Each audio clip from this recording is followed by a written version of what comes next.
St. Louis Cable Access Network presents North County Municipal Swim League. Okay. Events 1 and 2, please report to the ball 3, immediately. Events 1 and 2, 2, please report to the ball. St. Louis Cable Access Network presents North County Municipal Swim League, featuring the teams from Hazelwood, defending champion Ferguson, Delwood, Bell Fountain, and the favorite Berkeley from beautiful January Wabash Park on a day when everybody's come out to watch the finals of the North County Municipal Swim League.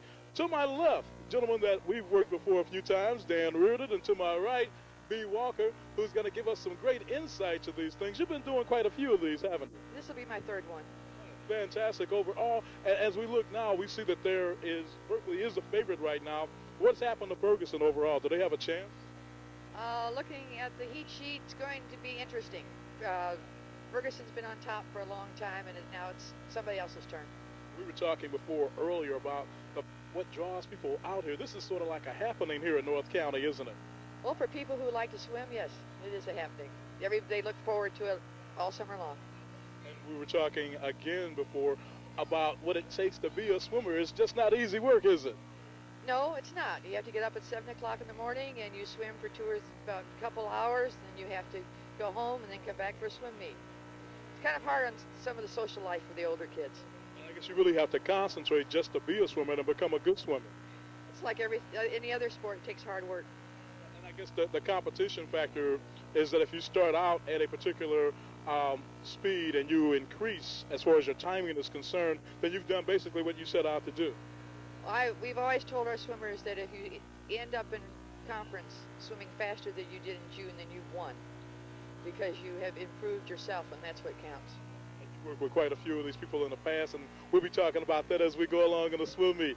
Dan Reardon, how's it going? And it's good to visit with you and during this swim meet overall. I took the dry side here in case the swimmers go by. We have a little splash down there, so I took it on the safe side. It's always a fun event. This is the third year that I'm involved with the telecast. It's hectic as can be. Once the event gets underway, this is wall-to-wall action, and literally wall-to-wall action. The swimmers are in the water constantly. When we get the younger age groups, it's fun to see the kids that age. We have a 25-meter pool, and it is just hectic.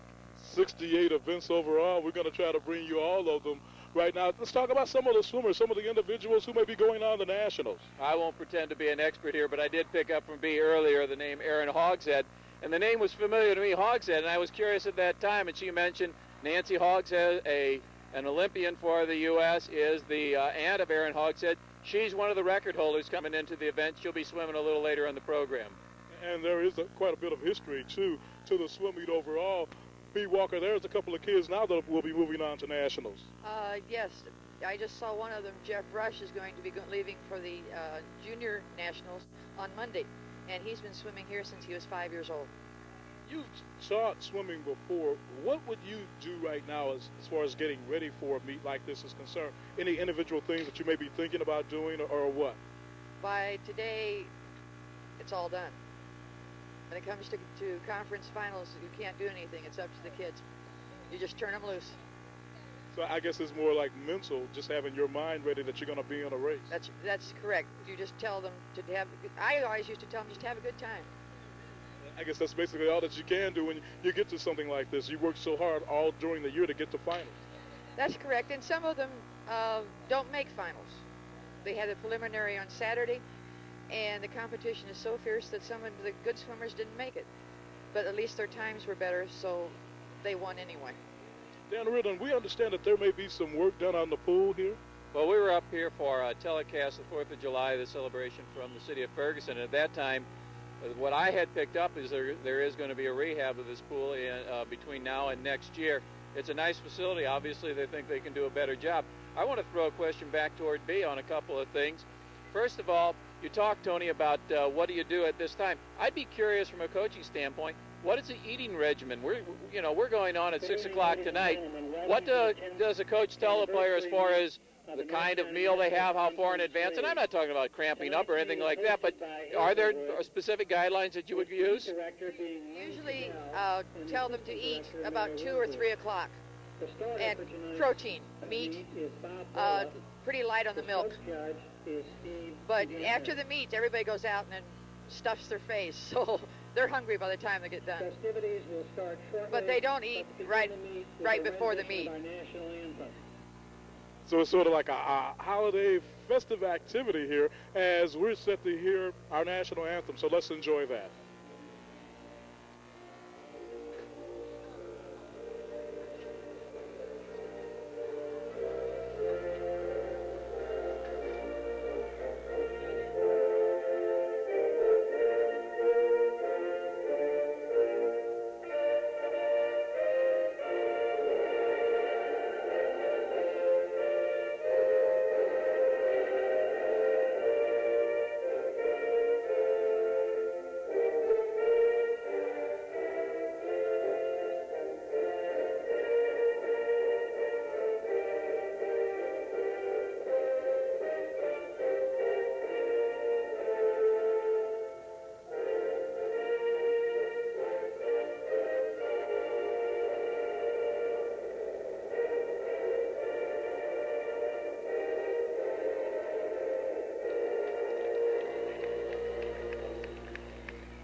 They start out in age from under 6 years old. They go all the way to 18, so you have a little bit of the beginning, and you see a little bit of the end as the 18-year-olds prepare to go to college, B.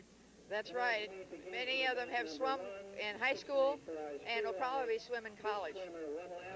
We both talked about that. College is probably a totally different experience from being here overall, but this is what a lot of these young people work for, and not many get a chance to go on that far, do they? No, they don't.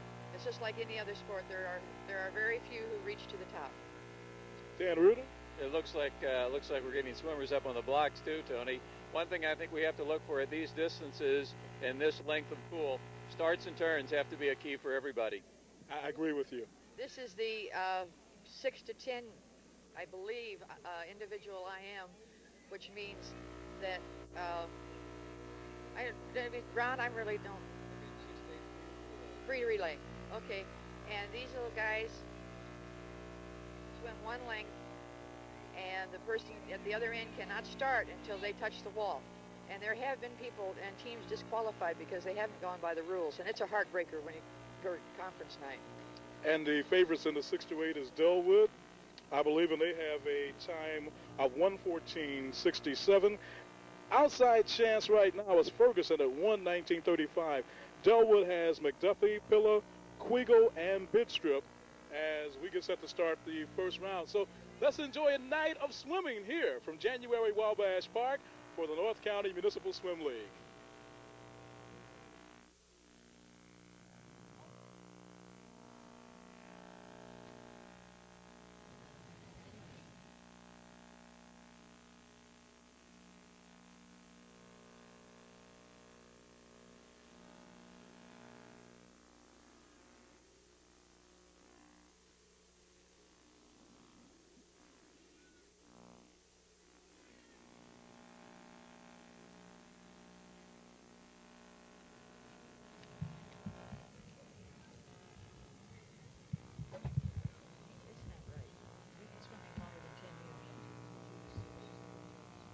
Let's set the lanes on this first event, Tony. It's the boys 6 to 8 freestyle relay, and lane two will be at the bottom of your screen.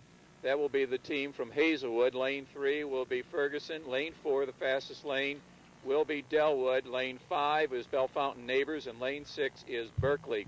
The team, as you mentioned, Tony, from Delwood with a best submitted time of 1:14.67. That's McDuffie, Pilla, Quigley, and Bidstrip. And B, jump in anytime we mispronounce a name and correct it for us. That's probably going to do better than I. So that's the first one of the day, and if I can get past that, I don't have any problems. There they go. We're underway. As we see, lane 4 appears to have the lead right now. It's lane 3 and lane 4 from my angle right now, Tony. And it is lane 4 that touches first. As we are right now in the middle of the 68 boys free relay here at January Wabash Park. We're just underway, so pull up a chair and enjoy yourself as we enjoy an evening of swimming. The starts from the block are going to be very important in this race, even for the little guys. Again, lane 4, the first to touch, halfway through the relay. Do we know that the swimmers are swimming in the order they're listed in the program, or is that subject to change? That's subject to change. It has to be those four, but in the order that the coach wants to put them in. And once again, Delwood with first in the pool. They're way out in front. They have about a body length. That's the swimmer in the orange cap. The camera tends to make it look a lot closer right now than it is.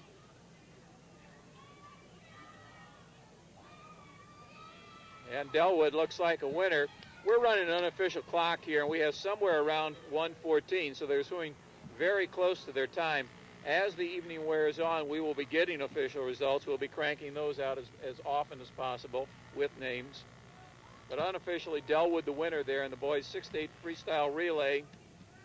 Second to Ferguson, is that right? That's right. And then the rest of the order of finish, as I said, we will get that to you later on. Coming up, we have event 2. Tony? In event number 2, 7 to 8 girls freestyle relay. As we see in lane 2, Berkeley. Lane 3 is Ferguson. Lane 4, Delwood, which is the favorite here. Lane 5, Hazelwood, and lane 6, Bell Fountain Neighbors. The team from Delwood is Ritter, Oliver, Wells, and Wilmisher. Ron, that Aaron Hogshead is the last person in lane 3 for swimming for Ferguson. So we'll get a chance to see Aaron Hogshead, who then happens to be an Olympic swimmer.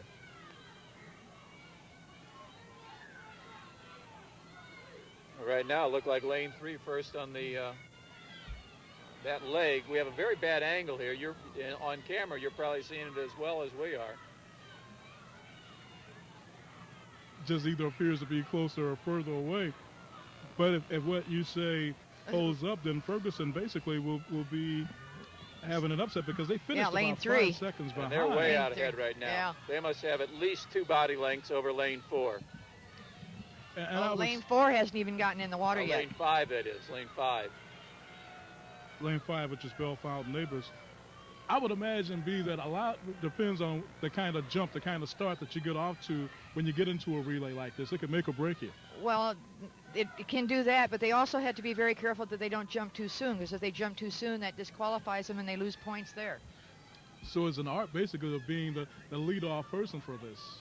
And it's an art of being ready, but not too ready.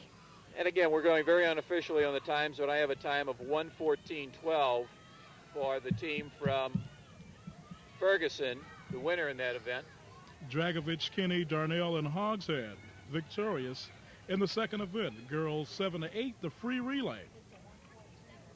So Ferguson scores in the second event of the North County Municipal Swim League.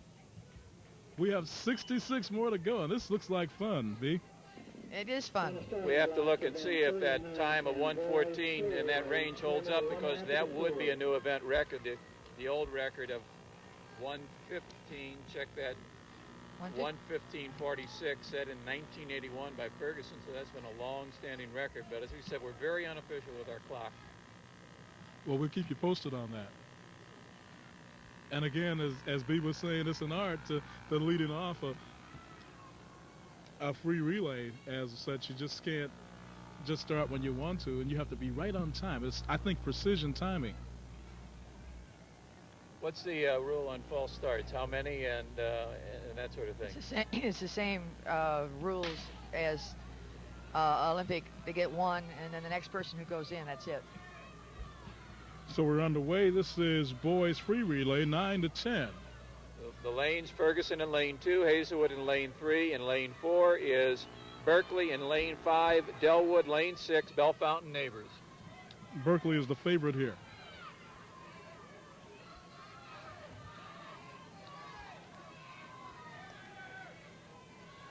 And it is lane 4 out in front.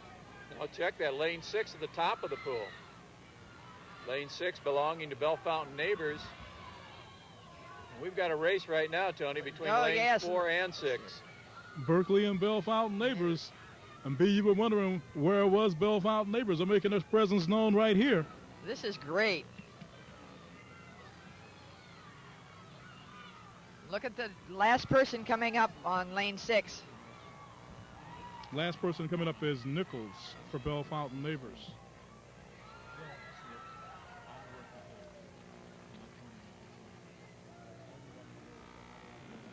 and so victorious. And unofficially, we have a tough time trying to see from the camera angle. I would believe the Bell Fountain neighbors may have taken that. So unofficially, let's say the Bell Fountain neighbors has won, and they've upset Berkeley in that. Now we're going into event number 4, 9 to 10 girls free relay. And we have Ferguson in lane number 2, number 3, Delwood, number 4, Berkeley, the favorite, number 5, Bell Fountain neighbors, and number 6 is Hazelwood. Event number 4, 9 to 10 girls free relay.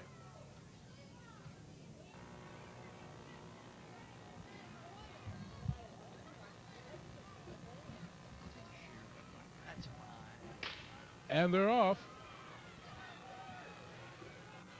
Berkeley appears to be getting off to a pretty good start in the race. They're in lane number 4. They had the best time in the preliminaries. When we talk about the time listed in the program, there was some question there. I was talking about those times as being record times, but that's not exactly the situation. Is that right? That's correct. There are most of the events are swum in the prelims on Saturday, but they do not swim the free relay or the medley relay. So the coaches put down the best time that they have. And it's not an official time. And sometimes when you look at the scorebook, you think, well, this is going to be a runaway, but really it isn't because the scores are not official. Berkeley appears to be way out in front in this race, and they've won it easily. So the girls 9 to 10 free relay goes to Berkeley. Caslin, Mulder, Murphy, and somebody help me. Is that Becky? You're on your own, Tony. Well, since I'm on my own, I'm gonna hang with Becky. My apologies to the family if I get it wrong. But Berkeley comes out victorious in event number 4. We're going to event number 5 very quickly. Boys 11 to 12, the free relay. So we're moving right along here. Tony, in this relay, they must swim 2 laps, up and back, so that the turn is going to be important. We're underway. Will we see the same turn from everybody? Is everybody using the same technique? By the time you come to conference finals, I should hope so. It's a flip turn. You're saying it's too late to work on technique now? That's correct. They go up and back, as B told you. The teams in lane 3, Delwood lane 4, Berkeley lane 5, Ferguson in lane 6, Bell Fountain neighbors. And Berkeley appears to have the lead here. Good start. Number 3, Delwood is coming on strong, trailing Berkeley.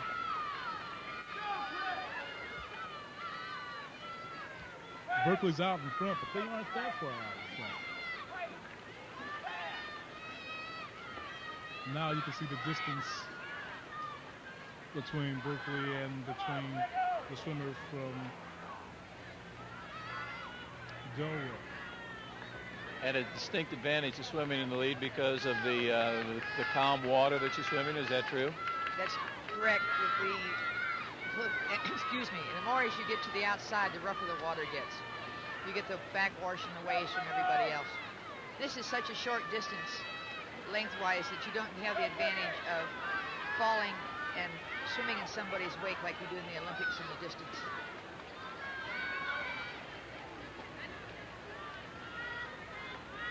So we come to the final leg of this relay. This team from Berkeley is Lee, Carusa, Frieda, and Kraus.